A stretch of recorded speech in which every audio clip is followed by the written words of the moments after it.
po. Ipakita ko po sa inyo ang ating update ko po kayo sa ating tanim na patola. Nandito po tayo sa ating tanim na patola. Ito po yung 2 puno, tapos meron pa po 2 puno doon. Ito po yung nauna. Ilang araw din po itong nauna na tanim. Tapos ngayon po ay eto na siya, oh. Maganda na siya. Ayan po, oh, malusog siya.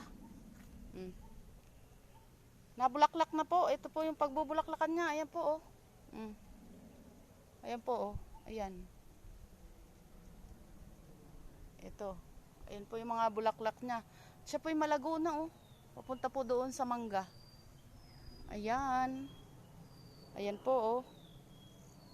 Yan po ang isang puno. Dito po yan sa tabi ng ating bagong nilinisang tataniman. Ayan po, oh. Papunta din, oh. Marami na agad siyang bubulaklakan. Meron na pong pagbubungahan. Ere po, oh. Ayan, oh. Ayan.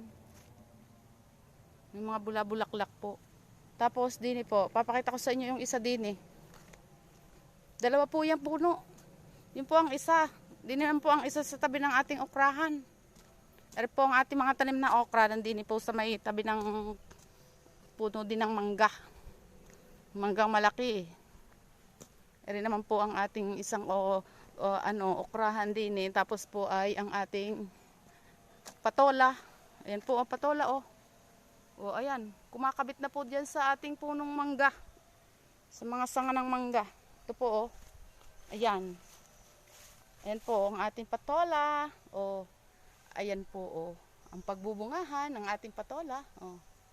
Ayan na po, oh. Ayan. Yan po ang patola natin.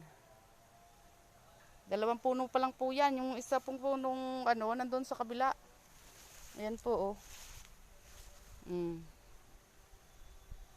Ayan. Diyan po ang kakabag sa mangga. Para po, dyan na lang papanguhanin. Susungkitin na lang po namin. Abot naman po yan ng panungkit. Ayan po, oh. Kagaya doon sa kabila. Ito, oh. Kakit po. Ayan. Ere po, oh. Pagbubungahan po niya. Meron na po siyang bulaklak, oh. At saka magiging bunga. Yan po ang update natin sa ating tanim na patola. Sa gulay na patola. Like and comment, share lang po. Thank you. Bye-bye.